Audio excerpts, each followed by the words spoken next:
Welcome to Care in Action, the podcast by Care Austria, with Andrea Barstorff-Hager. Welcome to a new episode of Care in Action, the podcast from Care Austria, where we chat with inspiring voices about global challenges and solutions. Today, I'm thrilled to welcome Jules Lynch, the founder and CEO of the Global Girl Project. With over 25 years as a community social worker and therapist in Canada, the UK, the US, and countries in the so-called Global South like Tanzania and Jamaica, Jules knows firsthand the power of empowerment. Growing up as a woman of color in a small, predominantly white town, she experienced the need for visible role models and representation. In 2014, she founded the Global Girl Project, a feminist organization that mobilizes marginalized girls from the majority world, the Global South, to become agents of social change. And this is exactly the intersection with the work of CARE. CARE is globally empowering women and girls. So this podcast is really special to me. It's a big honor to have you in this program, Jules. Welcome again. And let us jump right into our conversation. So maybe you can tell us a little bit more about your background and how you were influenced and what shaped your vision of becoming a feminist. Oh my goodness. Well, thank you. The beautiful introduction. It's always slightly uncomfortable to hear people talking about you in that way. But it's great, and obviously there's a lot of connections between our work. So I'm happy to be here. A little bit more about myself. I think how do I describe myself today? I'm Canadian, which is important to say in this time, I think. Indian. I grew up in a we don't know what you are talking about with this comment. I have to say. People always assume I'm American, and I'm here to make it clear that I am Canadian, and that point made. There you go. All of the differences in all of the places, I think it matters. Personally, as a community worker and a development worker, and I grew up in a very small town in southern Ontario, Canada, in the suburbs. My mom is white and British, and my father was Jamaican. And I think. I always grew up, my mom worked within charities. So she worked within the Red Cross and the United Way, from an admin side. And so I was always kind of part of that charity world. But actually wanted to be a doctor. And so I was like, I'm going to be a doctor. I'm going to med school. I'm going to be a doctor. I want to be a pediatrician. And kind of through a series of different occurrences, or depending on what you believe, I was sort of led down a different path and into charity work, into community work, and eventually where I am today. But obviously that's the long journey. Where did I start in terms of my journey towards being a feminist?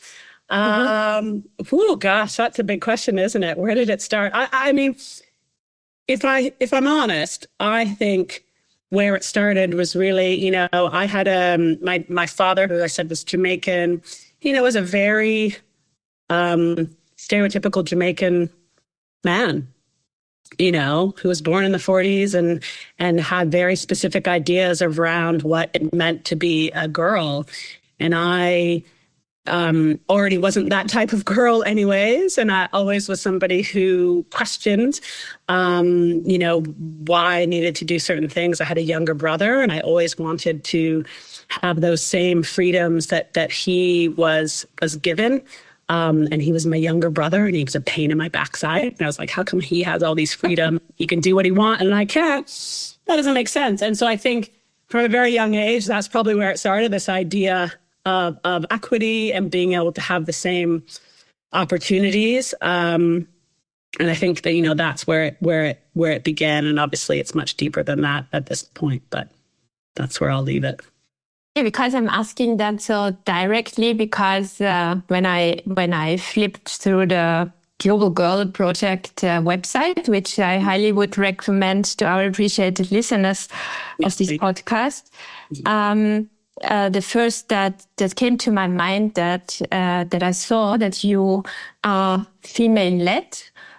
You focus on girls globally, majority in the so-called global South, and that you call yourself, it's nice how it is explained on your website, focusing on girls. Of course, we are a feminist organization, but we are very aware that in different contexts, this is perceived in different ways. And then you describe very clearly the pillars of your convictions that are the basis for your work, because inside Care, we have an ongoing discussion for years, because I'm in this role at Care Austria for 16 years now.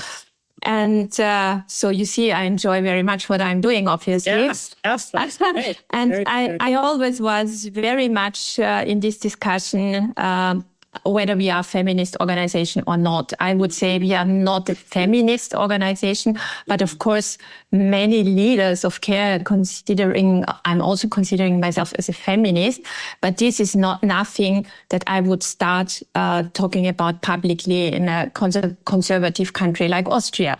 Yeah, because what we see here, and that leads me to my next question, in Central Europe at least, and as far as I know, also in other European countries, we see a certain backlash on feminism, not only, and we don't get too political here, not only from the right side, but also from young girls and from our daughters, if you want, who say, yeah, it's super that you fought your whole life and that you did everything, but I don't want to have it. And this new buzzword of the traditional housewives, you know, this phenomena, there are whole documentaries coming out of that. Yeah. So we see a backlash from our next generation, which worries me a bit, to be very honest. How about you, Jules? Oh, I mean, I think that the first challenge is that we still see calling ourselves a feminist as a dirty word, and at Global Girl, we've had many conversations around, do we describe ourselves in this way, especially considering the places that we work, we work in some of the sort of the most marginalized communities globally. And my freedom as somebody who identifies as a woman is far different from the freedom that most of the girls we work with have. And so we've had many discussions around that. And it's almost like it's like a reclaiming of the word, right? Yeah. It's dirty because of the patriarchy. That's why it's dirty. It's not dirty because it's dirty. It's dirty because of the patraarchy. And you're right. Told that it is a dirty word, and that we shouldn't shout about it. And that's exactly what women, and non-binary folk have been told our entire lives and for generations prior, is like, don't shout about it. Don't be too proud. And so we made a decision to put that at the forefront. This is who we are. We are reclaiming the word. We are not ashamed of it. And we did a lot of research with our partners who are based in places like, Haiti and India and Uganda. And we had conversations with them around the word, feminist. And is this something that they call themselves? And what we got back from our partners was yes. Yes, they do. And so I almost think that there's a generation, there's different generations here. So we have generations, like our children, although my child is a bit younger, so we'll see where she ends up landing. Where our children who are in their early 20s they've grown up with that privilege. They don't know. Without any fights. Yeah, without any fight. Yeah. They had absolutely no idea, right? When I was a child, my mom was still, she didn't start working until I was a bit older. So she was still of that. She's like a baby boomer. So she was still of that generation where as women, you started work, but probably not until maybe you've had a family.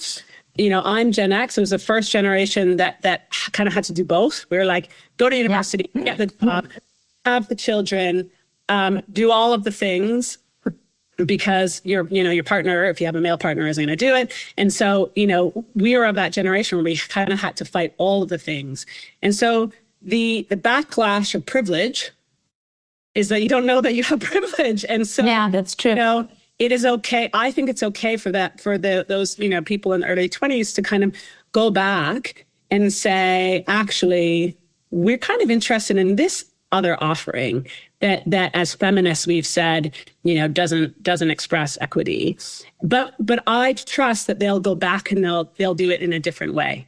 Yeah, for sure. So they want to go back and be housewives, but that it will come from a different place. It will come from a place of choice and voice, which is completely different from where it came from before, where it was like, this is the only option I have, right? And so I think, it's not about judging sort of that you need to do this, you need to do that, but it's, have you made a choice? Is this a conscious choice you're making? And do you have a choice to make something else? Mm-hmm. Now, if I look at that same generation of people in the early 20s in the places that we're working, they're very much still, for the most part, in that place of claiming that word feminist. Mm-hmm. Because their parents didn't grow up with that privilege, mm-hmm. right? So we're working in parts of the world where, not child marriage, early marriage is something that still is prevalent. Mm-hmm. That a lot of the girls that we're working with, that the main focus for them is going to be around being a mother and a wife, that many of them are still not able to complete school. So there's a different fight. So they are still fighting to be feminists, mm-hmm. and to be seen as equal. And so it's just it's a different place. And I don't think that here in Europe that we're going backwards. I don't believe that there's a going backwards, but I think there's a revisiting, and I think we have to keep revisiting to go forward. This is put nicely, and as you said it so rightly, it might also be a significant. It might also be a significant sign of wealth that we have those choices, right? Because also in the places, we work in the same places like you as Care, globally focused. I say the so-called global south because I did not choose to be born in the global north, and I don't like this categorization of who is what, because we work in this global setting and I believe in global collaboration. Mm-hmm. But I think you have to be quite wealthy as a society in average to reach the level to have the discussion as you put it, so that we are revisiting a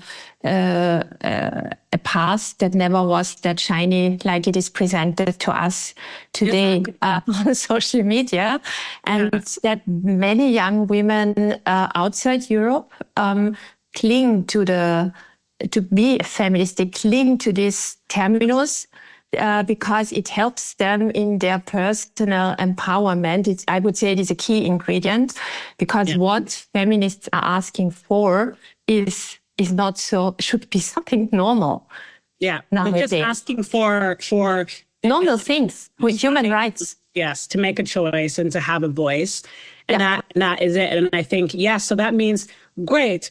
Many of the girls that we know who are, we call, for us, a global girl, we call the global south the global majority, because it is actually majority, and we call the global north the global minority. So you and I live in the global minority.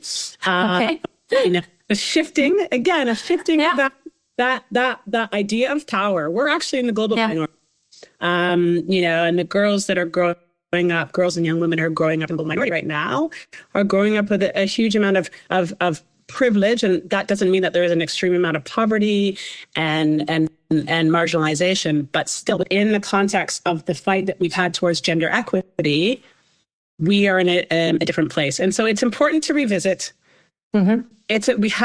We absolutely have to. And so I'm not that worried about it, but I think that it does age you. I just turned 51 on Friday, and it ages you, and you're like, I'm a feminist, right? Because I'm like, oh my God. So I'm even some years older than you, and I'm also a feminist. But I would say that feminism today should be really included in a human rights debate, and we should not be forced to declare ourselves as this and that, because we need equal access, equal rights, and we need power sharing, and we need that globally, not only in the global minority or majority, as you call it. And I like this expression. It goes better with me than this global north and global south, because this is really a bit difficult. And we have also some countries that we work with in Eastern Europe, and they always ask, so what are we now? Where are we? Yeah. Where are we? Yeah. Or is Australia the global south? Of course not in this discussion. So this, I'm not a big fan of that, to be honest. So we have touched it already, but maybe you can frame it. It's obvious for me somehow, but maybe not for all of our listeners. Why do you focus on girls of the global majority? Because we have lots to do also in our own countries, but like CARE, you are also focusing on girls from global south, global majority. Mm-hmm. When did you decide that, and why? I mean, for many years, I worked in Canada, and I worked in the United States. I lived in the United States for 9 years, and I worked in very poor parts of Los Angeles. I've worked in the UK for many years. So, I've absolutely worked in the different places that I have lived, and that I may have more experience in.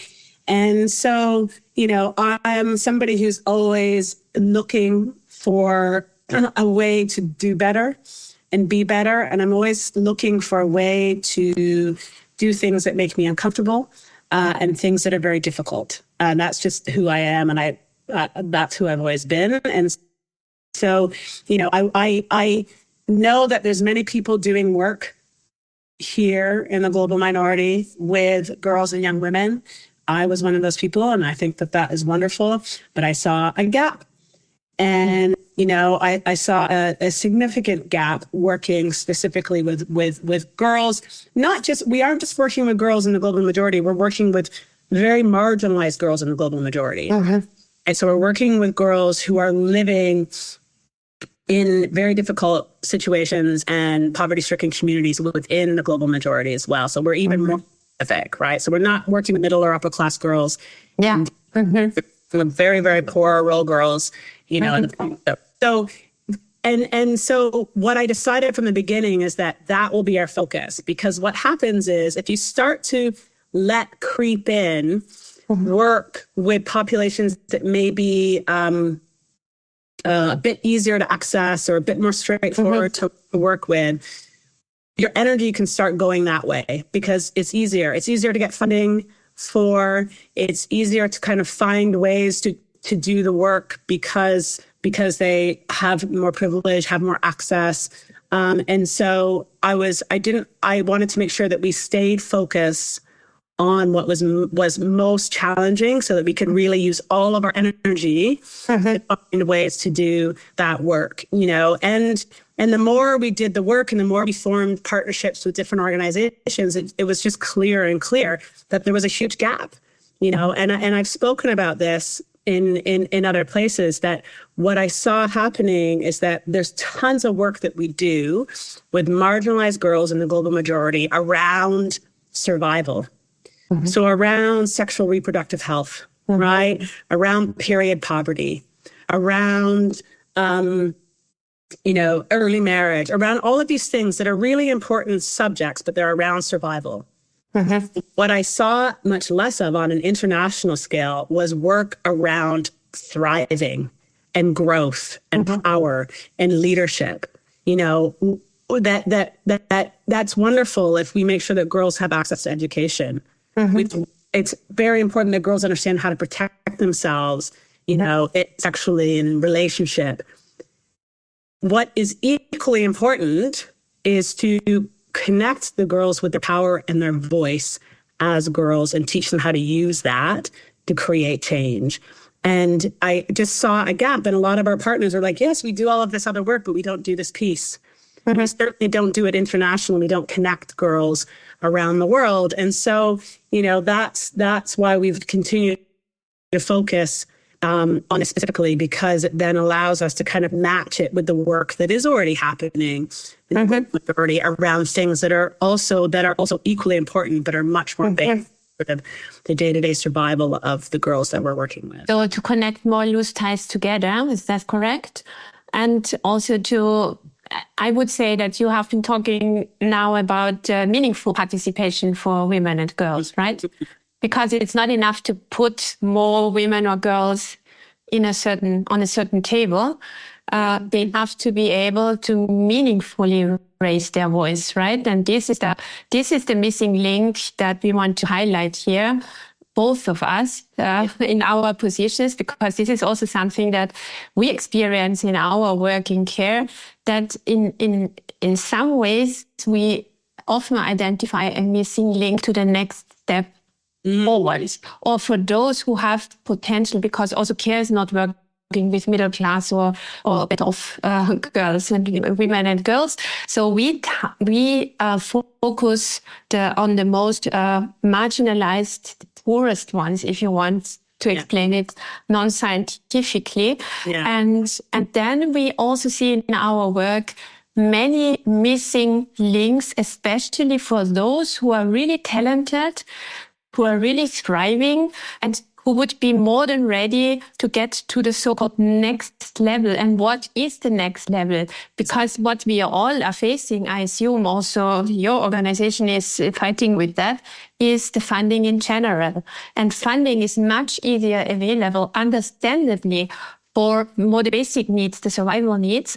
But then to build the governance piece, the human rights-based piece, all these, the feministic piece, if you want, the meaningful piece, this is much more difficult, not only to get funding for, but also to implement it in a sustainable and visible, tangible way, isn't it? 100%, absolutely. I got shivers, not just because it's cold here in the UK, but this is exactly sort of the fight that we're fighting now. Yeah. Is that we and I'll say something controversial. Well, I don't think it's controversial, but some people will in a moment. But we're more comfortable in funding survival, right? Yeah. From my perspective, as a Black queer woman working in the places that we're working, is that the powers that be, and we know who the powers that be are, have a vested interest or don't have a vested interest in mobilizing the most marginalized globally. Because the most marginalized globally are what the wealth of that minority are based on. To have an enormous amount of power and wealth in a patriarchal society, you have to have it over somebody. Right? In a matriarchal society, as a feminist, I think we believe that power can be shared and that you don't have to have power over, but I think in a patriarchal society, which is what we live in globally, is that you have to have power over to be powerful. To have money, there has to be people without money. And to have voice, there has to be people without voice. And, we're in the business of trying to mobilize those without voice or money or perceived power. However, those with power and money they think they have something to lose if that happens, right? That they lose power, that they lose wealth if we have people who they used to kind of depend on to have that wealth now become mobilized. And so I think it's a much bigger system. It's a cog that has been working for hundreds of years, right? That the wealth of some is built on the poverty of others, and we're in the business of trying to mobilize those without power. And it's really difficult to convince people that this is where we need to fund, and that it's not just about making sure that a girl can access sexual reproductive health or that she can access school. Yeah. It's much more than that. And so it is, it's really, this is why we do the work, but it is so difficult, as you know. And what you framed now for all of us is something that we experience on a global level, right?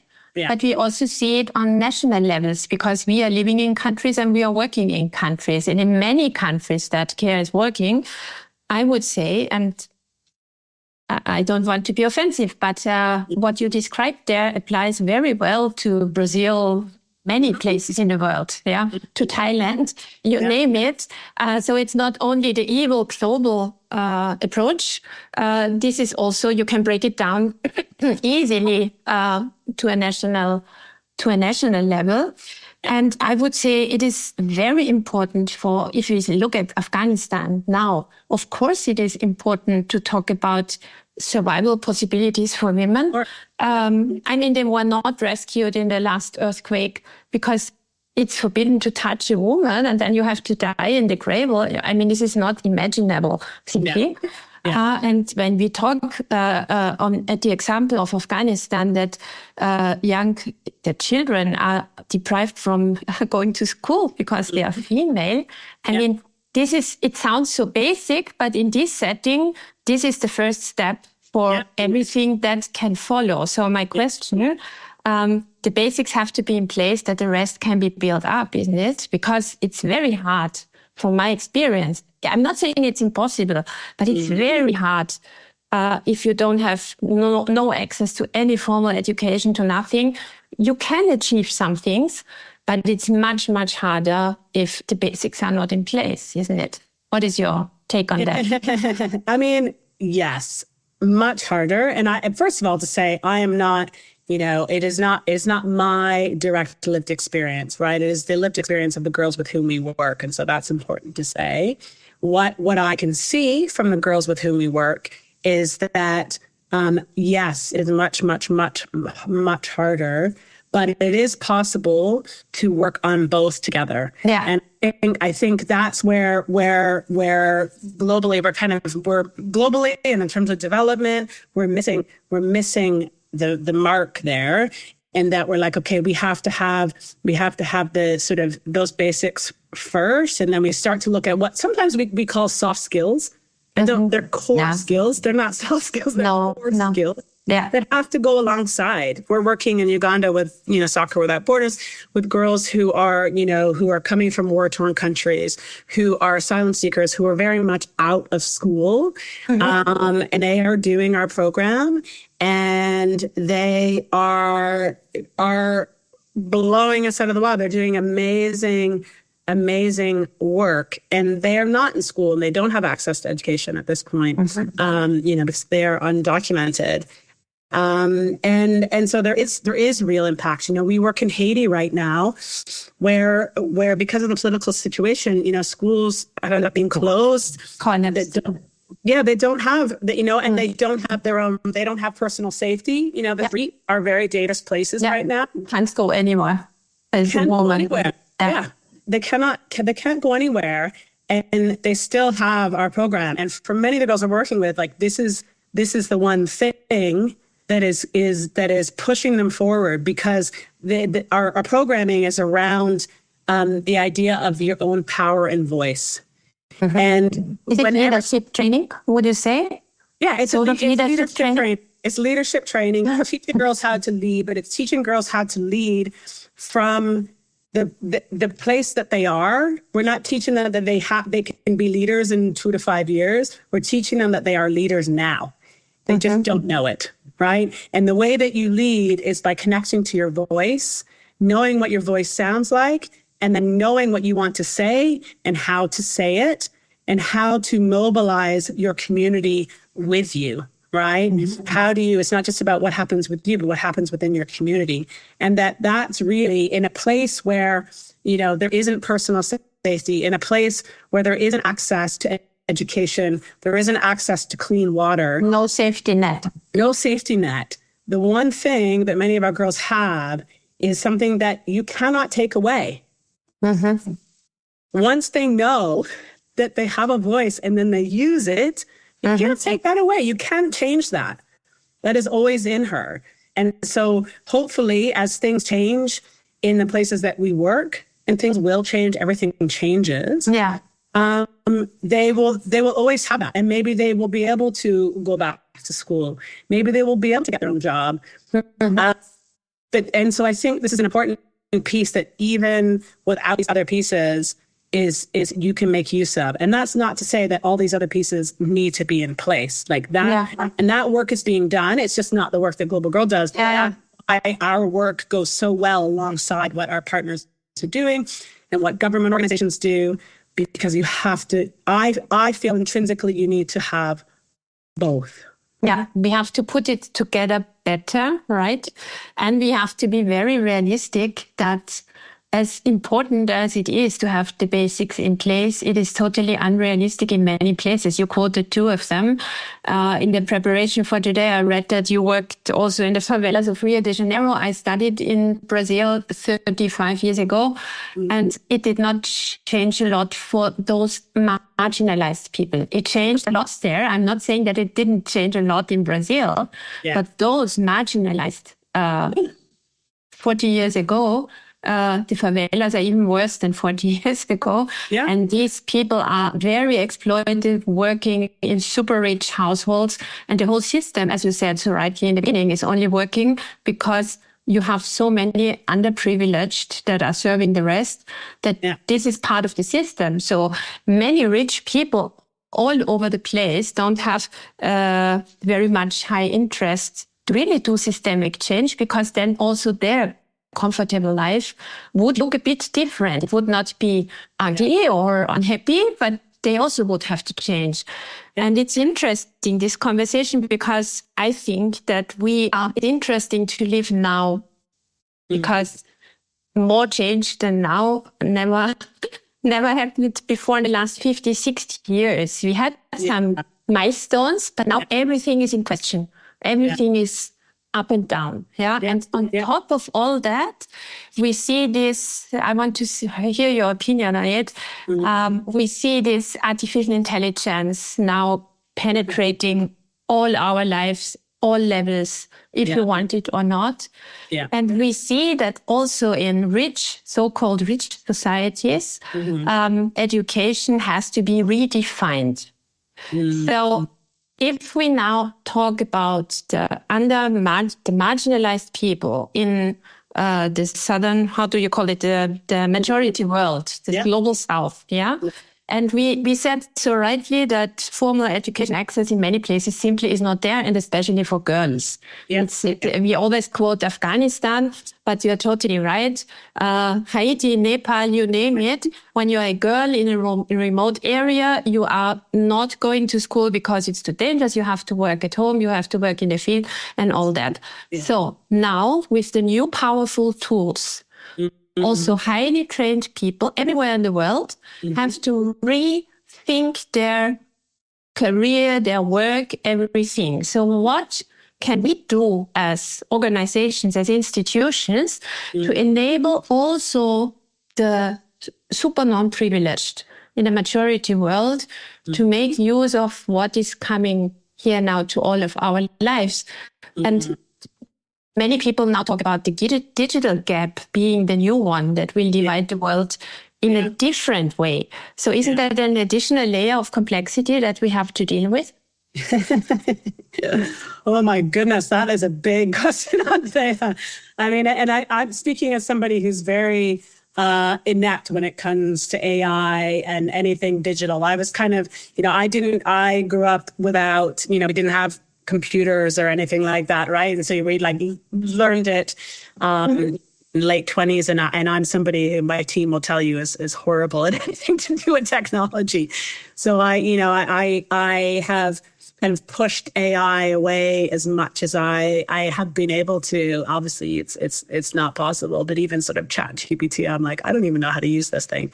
But we work in parts of the world where most of the girls that we work with are not connected in the online world, right? Most of them don't have any sort of access, either data-wise or in terms of devices.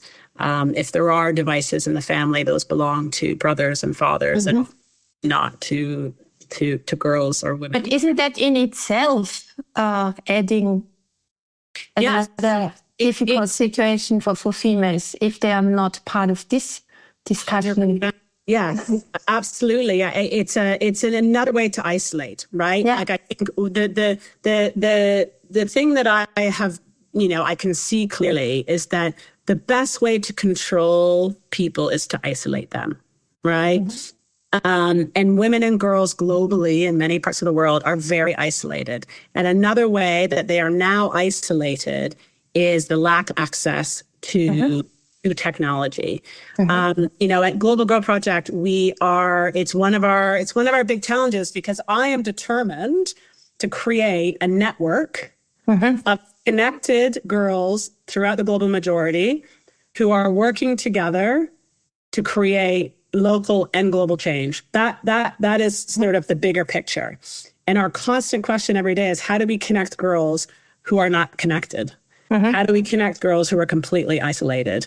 And we don't have the answers yet. We are trying a lot of different things, but I think one of the things that I'm hopeful of is that because technology is moving so quickly, so many things are changing, that there are people and organizations that are working to find ways to use that technology to connect those who are not connected. And that things are starting to shift in that way where girls are able to talk to each other who, don't have data and don't have devices. But it does provide another divide. It is another separation. And so it's another reason why Global Girl only works with this population, because if you start to look at some of the other international organizations doing leadership work, it's offered online, right? So the girls have to get on the computer. They have to know, even if they can get on, they then have to know how to use it, right? They have to have an email address. Most of our girls don't have email addresses. We get girls an email address, and I've heard girls say, like, why do we need an email address? We don't understand why.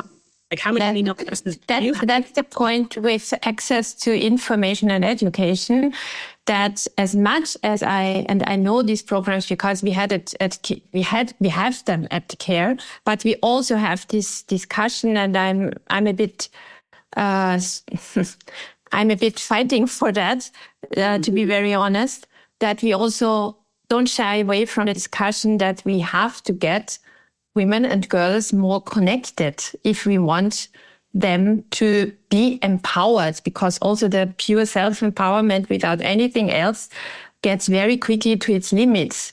Yeah. And I think that it is also for us as institutions, we don't find solutions for everything. This is not our task, but we can also some example, what could work and what could not work. And if we talk here about digitalization, don't get us wrong, dear listeners.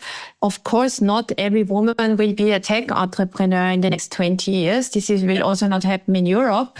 But there are simple things included in digitalization, like digital talking books. Have you heard about them? This is for people who are illiterate and they get some information courses without needing connectivity, but they can listen to them whenever they want. This is, for example, something that CARE is doing.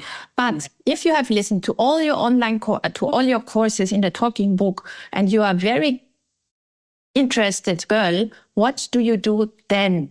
That's my next question. Yeah. Because we should not underestimate the fact that the majority world, and this was my impression when I was, this really influenced me totally when I was a young student in Brazil 40 years ago, when I saw the millions of people living in favelas, which is nothing romantic. I always thought, how many people, talented people, we simply lose just because they are born into a favela. You don't have any chance. And now we can spread this thought to a global level, we lose millions or billions of talented people that we would desperately need to really make good changes. And my question is, how can the Global Girl Project and CARE work to make some of them at least, to empower them to really become part of this global game? Because this should be what we are aiming for, isn't it? Yeah. It's not only about survival or being strong and not being strong in the end. Yeah. I mean, this is why I called it Global Girl Project, right? Yeah. Is that it is for us, it's not just about what's happening locally. Although that is the sort of the seed. It's really about what can we make happen globally. And I think for us, we're a super small organization. We can't solve the sort of the digital divide is a whole enormous barrier that needs to be addressed.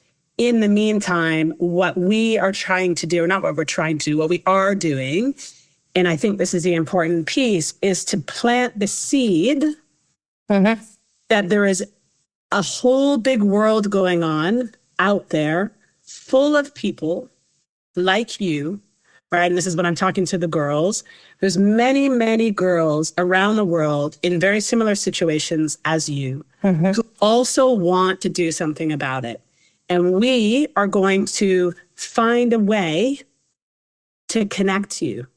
We're going to find a way for you to, even if it's a connection that happens once a month, we're going to find a way to bring you together. Because if, again, like this idea of voice, right? Once you know, you can't unknow. So many of the girls that we're working with, they don't know because they're not online. They're not on TV. They don't have phones. They don't know what is happening. And I think that for me, a global girl, and that, the size that we are, is that's the beginning of it. It's like, actually, this is what's happening in other parts of the world. Here's other girls. You can talk to them, right? We're going to work with you to co-conspire. And as you become women, and I can't control what happens when they're 25, 30, 35, 40, but as you become women, and you end up getting a job and you have access to a phone and to data, then using that knowledge and that experience that there is a big world out there, that there are other people like you who feel the same way and have the same experience and who want to do something about it. I think that is a huge piece that we can do now. Yeah. And so, we are using what we have, right? We're using our partners. A huge part of our work is our partners. And so we depend on our partners. We have live events every month, every couple of months.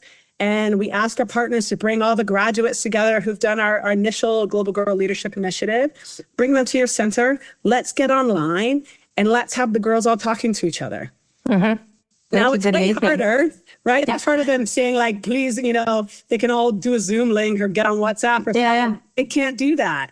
Yeah. So that's the beginning. But that's an enormous thing for a girl who is sitting, by herself in rural Peru, and a girl who's sitting by herself in Port-au-Prince, Haiti, and a girl who's sitting by herself, in India, in Jordan, and Iraq, to come together and to know. To break that isolation. Break the isolation. And so that, I think that can't be underestimated. I think that there are people who live in the most horrible circumstances that we can't even imagine. But the knowing that there's something else out there that exists, that there's another possibility.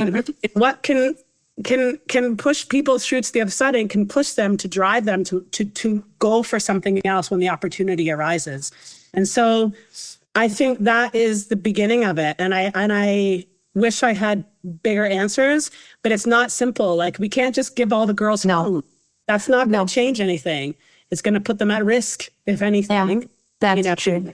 So, and it's not about simple answers, but it is important to start the conversation at all levels, because I see it here and there that this is not high on the agenda in the so-called development arena, which I think is a pity, because if we want to stay relevant also in the next 20, 30 years, then we have to offer different things than we did in the past.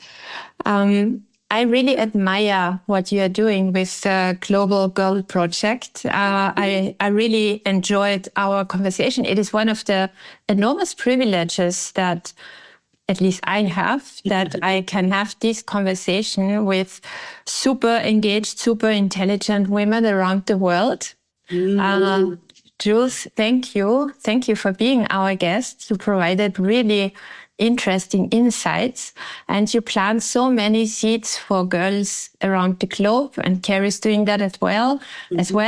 So I hope that many, many women and girls can really make use of their dreams, of their capacities, and really do what they are able to do in their context. But it's also not forbidden to strive for a little bit more. And I think we should encourage that if possible. Yeah, and absolutely. All our listeners, don't only listen, get engaged with the organization that you trust. Yes, please do. You can do something. We can't do everything, but we can do something significant for many millions of women, girls, and people in need. And let's be aware that we are privileged. We are connected. We stay connected. And thank you, Jules. Maybe we can work together more in the future. Yeah, absolutely, Andrea. I think, thank you obviously for having me on and sort of providing this platform to share about the work that we're doing, which is obviously, what we have in common. And, as a small charity, small feminist charity, and I'll say it again, this is about sort of the sharing of knowledge and the sharing of power, the sharing of passion for the work. And yes, I think to everybody, I always say, like, if the girls that we work with can get up and can come together and put something together and teach others something, right, and get involved, then we have no excuse. Do you know what I mean? We have no excuse. And so please find a way to I know there's so much happening in the world right now, but there's always going to be a lot happening in the world, and we can either be a part of it or we can sit on the sidelines. And so hopefully people choose to be a part in the way that you can bring, your own passion and skills. So At least our listeners, they are not just sitting on the sideline, they are listening to our podcast. I hope that you liked our conversation. If you did so, please don't forget to give us a like or recommend us. Stay tuned. I see and talk to you next week again. Thanks, Jules. Thank you. See you soon. Bye. Bye. Thank you for listening. This was CARE in Action, the podcast by CARE Austria with Andrea Barstoff-Hager. For more information about CARE and our projects, visit care.at. There you'll also find out how you can support our work. This podcast is made possible with the generous support of CC Real. Thank you for your commitment, which enables this series of conversations. See you next time.